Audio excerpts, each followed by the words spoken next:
10, 9, 8, 7, 6, 5, 4, 3, 2, 1, 0.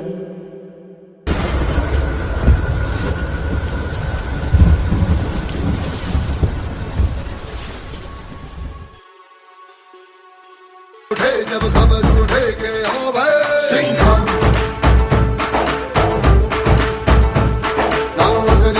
ना मगर चले बस लहर चले जब गावे सिंघम पूरा को खींच के धूल तनीच के रह पड़ जाए भला को खींच के बाहों में बीच के जब फिर मिल जाए न किसी से ये कम बड़ा इसमें है दम धर सिंह है ये सिंघम मन भर उठे तन सिहर उठे जब खबर उठे के आवे सिंघम ना मगर चले बस लहर चले जब गावे सिंघम ही प्रत्यक्ष पाहणी केल्यानंतर जर यांना तिथे काही आढळून आलेलं नाही तर अर्जदाराला नियमाप्रमाणे नोटीस देऊन विचारण्यात येते पाहिजे की नाही का बाबा आम्ही तिथे पाहणी करू तुझ्या ठिकाणी तू जर आढळ झाले म्हणजे तू आम्हाला जर दाखवून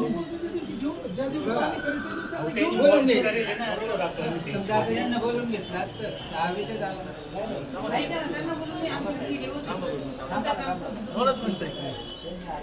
मी पाहिलंच नाही तुम्हाला बरोबर आज 6 महिने झाले 6 महिने 4 बैठका झाल्या 4 बैठकांमध्ये त्यांनी आपल्याला काय सांगितलं आम्ही मोजून आलो फक्त उत्तर द्यायचं बाकी नाही साहेबांसमोर ते सांगितलं ग्रामपंचायतमध्ये गेलो त्यावेळी बैठकीत काय सांगितलं आम्ही मोजणी करून आलो फक्त काही मुलांचे अर्ज करूया आपण आम्ही त्यांनी एवढं सांगितलं तर तुम्ही सॉर्टिंग करा ज्या लोकांचे तुम्हाला वाटतं योग्य त्यांची उतारी द्या त्यांच्या नोंदी घ्या ज्यांचं नाही करा त्यांचं निकाली काढा पुढं बघून विनाकारण तुमच्याकडे पेंटिंग दिसतात आणि गैरसमज होतो तुम्ही निकाली काढा सर सगळं बुवा सगळ्यांना असं नाही खाना समजा 84 लोकांनी 84 मध्ये आणि 4 दिले पण नाही त्यांना नोटीस येता यांना नाही दिले काही 4 लोकांना दिलेलेच नाही असं कसं म्हणू शकता प्रत्यक्ष पाहणी केले तर 4 वेळा नमूद करता जे दादा तिथे 10 ते 15 वर्षापासून राहतात त्यांना सुद्धा त्यांनी नोटीस दिलंय नाही ग 10-15 नाही अश्विनी 2008 सालात राहिला जायला आज कितवा साल लागले आता यांचं जर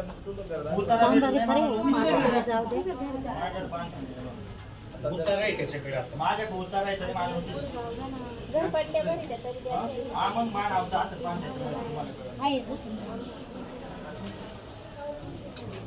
सिस्टम झाली हे उतारा आहे दादा हे पुन्हा चाललंय ते. उतारा तर आहे ना तिसरी गल्लीची भाषा. हे उतारे दाखव ना. उतारा आम्ही आमचा अपमान केला, विषय का उचलला नाही. दाखवा ना, दाखवा की. एवढी झाड आहे माझी 20 वर्षाची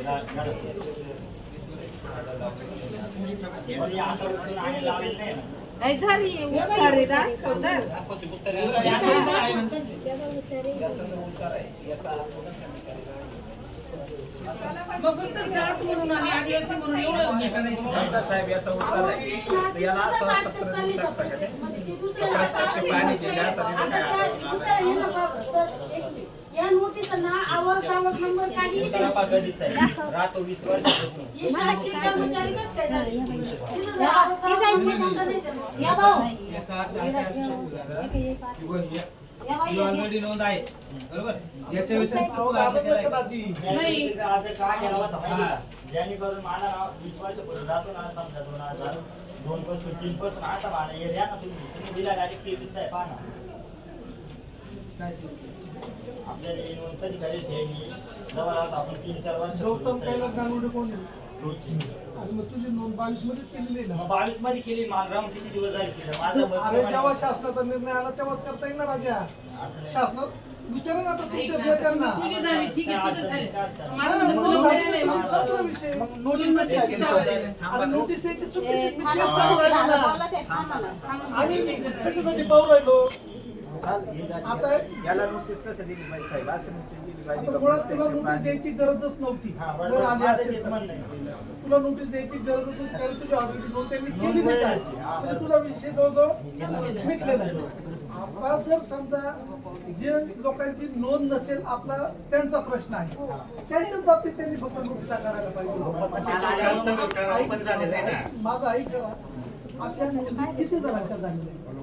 असं तुझी जशी नोंद झालेली आहे ना, अशा नोंदी किती जणांच्या? 7-8 जणांच्या वय येते फक्त. नोंद करेल पण मग त्याला अजून हातात त्याच्यामध्ये बाकीच्याला नाही ते यायला आम्हाला ते तुम्ही सगळे हे बघ, सगळे जर बोलणार असेल तर आम्ही बोलणं बंद करून घेऊ. तुम्ही लय हुशार असाल तर माझं म्हणणं तर ऐकून तर घ्या ना तुम्ही थोडंसं. थांबा. थांब, कोणी हे बघा. आता आहे ना, एक मिनिट कोणीच बोलू नका. मला फक्त आता एक उत्तर द्या. 8 जणांची नोटीस नाही दिली त्यांनी. 8 जण बाजूला काढा. आता 8 जण बाजूला गेले, त्यांना नोंदी होत्या, त्यांची उत्तरे आहेत. त्या 8 जणांना चुकीचे पत्र अमान्य नाही नाही, असे 8 का 10 असतील, जाऊ द्यायचे. 70 जणांच्या याच्या यांना जर प्रत्यक्ष पाणी आढळतं डोळ्याला भात बांधून गेले होते.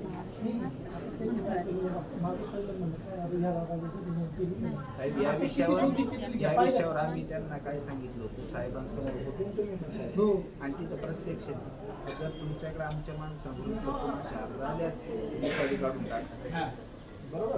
त्यांनी काय केलं, Incoming voice call from Dilip Sonawane. आमच्याकडे 47 नोंदी अशा आढळतात का त्यांना उतारी द्यायची. 47 अशा नोंदी आमच्याकडे अशा आहेत, त्यांना आम्ही उतारी देतो. 8 दिवसात असं त्यांनीच सांगितलं. साहेब होते, साहेबांसमोर. आणि तुम्ही 4 वेळा इथं सांगता का आम्ही प्रत्यक्ष पाणी केलं, आम्ही मोजमाप करून आणली. आणि आता ते यांना इगो काय अर्थ झालाय का आमचा ग्रामपंचायतीला पंचायत समितीला बोलवता आम्हाला, तिथं पण आम्हाला तुम्ही साहेबांसमोर उभं करता, आमचा इगो वाढ झाला. त्यामुळे आम्ही जिवंत असेपर्यंत तरी आम्ही त्या नोंदी होऊ देणार नाही. मग यांची इच्छा आहे का यांना मारायचंय, ज्यांची ती तयारी असेल तर विचारून घ्या, संध्याकाळपर्यंत गोळ्या घालून. त्यांची इच्छा असेल मेल्यानंतर ते आमच्या माणसांना उत्तर भेटणार, त्यांची इच्छा पूर्ण करू शकतो. इतक्या दिवस साहेब सहन करतोय त्यांच्या भाषा. व्हिडिओ तुम्हाला त्यांचं मी यांच्याशी बोललो, आपले ग्रामसेवक, त्यांची बिचाराची काही चूक नाही. तो बिचारा करण्याचा प्रयत्न करतोय, हे त्याला दाबताय. आता हे पत्र सुद्धा बघा, सरपंचाला असं पत्र काही काढण्याचा अधिकार आहे का ग्रामपंचायत कायद्यामध्ये? ते ग्रामसेवकने दिलं पाहिजे सचिव म्हणून. पगार साहेब, पण तुम्ही त्यांना त्याला समजून सांगा ना मग. इथं सरपंच पण इथला विषय जाऊ दे, तिथे सरपंच तर कधीच येत नाही सर. त्यांची सरपंच लेडीज आहे सर तिथं. ते मिस्टरच चित्रात आहे. त्यांना माहित सुद्धा नाही. होते येण्याबद्दल बी आपलं म्हणणं आहे, पण मग असे नियमाने काम झालं पाहिजे ना. नाही ना सर, तो एक निवडच आहे ना. आता पदावर जे आहे त्यांनाच करू. आता तुम्ही पदावर आहे म्हणून आम्ही तुमच्याशी बोलतोय ना. मग आता त्या जर पदावर त्यांना विषय सुद्धा माहित नसतो. आम्हाला बोलावलं त्या दिवशी मीटिंगला, तर त्या काय म्हटलं माहिती का, मी स्वतः तिथे होती. मी त्यांना कार्यालयीन वेळेपर्यंत वाट पाहिजे 5 वाजेपर्यंत.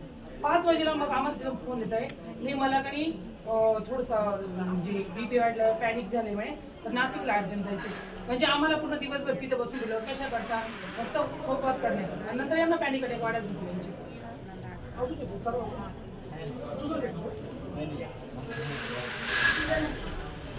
ती गायची शेती. मग आम्ही ना सरळ त्या सरपंच उपसरपंच यांच्यावर आता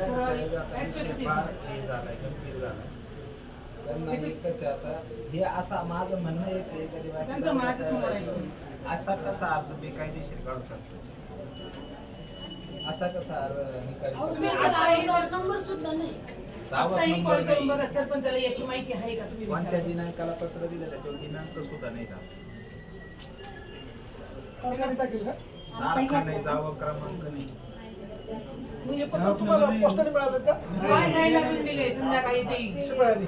शिपायानी म्हणजे तो शिपायानी त्याचं नावच आहे शिके उलटे ते देताना एकदम म्हणजे देणं सोडा रिक्वेस्ट असणारी धमकी बदल. ज्यांचं प्रॉपर जे ना दवाखान्यामध्ये जे घरकुल आहे ना, त्यांचा एक नंबर 352 मध्ये टाकेले हो, ज्यांनी अतिक्रमण करेल त्यांनी काही गाव 352 आपण अर्ज भरले पुरेचे पुढे करेल, जसे अर्ज करेल तसे तुम्ही जसे अर्ज करेल त्यामध्ये नमूद केले की प्रत्यक्ष पाणीमध्ये घरी अस्तित्वात नाही, तरी सदर प्रकरणी प्रत्यक्ष पाणी करण्यासाठी गेलेल्यांचे नावीन पदनावे कोण सरपंच घरी असतील, पाणीमध्ये घरी असेल तरी प्रत्यक्ष पाणीसाठी गेलेल्यांचे नावे पदनावे, प्रत्यक्ष पाणी करताना केलेला पंचनामा, चित्रीकरण केलं असेल, फोटो काढले असतील त्याच्या प्रती, तसेच अर्जदारांना बनावट अर्ज केले म्हणून पाठवलेल्या नोटिसांच्या प्रती निवेदन करता येईल आणि आता त्या नोटीसच्या अनुषंगाने आम्हाला दिली पाहिजे. जी यादी त्यांनी 2 वेळा याच्यातून दाखवली तुमच्या अर्जात जे मुद्दे आहेत त्याच्याशी त्याची संबंधित माहिती स्पष्टीकरण आम्हाला पाहिजे. आणि सगळ्यात महत्त्वाची गोष्ट यात आता अशी आहे की ही 5 नंबरची जी माहिती मागणी आहे का जो त्यांनी लबाडीने खोटे दस्तऐवज तयार केली हा पुरावा ही गोष्ट पूर्णपणे खोटी ही माहीत असताना तुला सही शिक्के करून आम्हाला पाठवली बरोबर. त्यामुळं आता त्यांच्यावर फौजदारी गुन्हा दाखल करा. कारण आता लोकसेवक म्हणून याच्यात आम्ही ग्रामसेवक पकडतच नाही बरोबर. कारण त्या विचारायची काय त्याच्यात सही निश्चित काही नाही. त्यामुळे त्याचं कारण आता एक पत्र म्हणायला गेलं लोकसेवकाला वरच्या अधिकाऱ्याला मिळवूनची लागेल NOC गुन्हा दाखल करायला. सरपंचाला तर काही नाही, तो काही लोकसेवक नाही, उपसरपंच काही लोकसेवक नाही. त्यामुळे आपल्याकडून फौजदारी चौकशी सुरू करा बरोबर. त्यांच्याकडे नेमकं ते गाव अगर सर आम्हाला आता झटपट नाही पाहिजे नाही तर आम्ही 26 तारखेला 1000-2000 किती उपोषण सुरू करू. एवढे ग्रामपंचायत म्हणजे अफगाणिस्तान मधला कायदा झाला तो त्यांच्या मनात आमचा युवा सरकारी काम चालू अजून आहेत ना अजून आमच्याकडे अजून आलेले नाही. सगळ्यांना नोटीस काढून टाकते.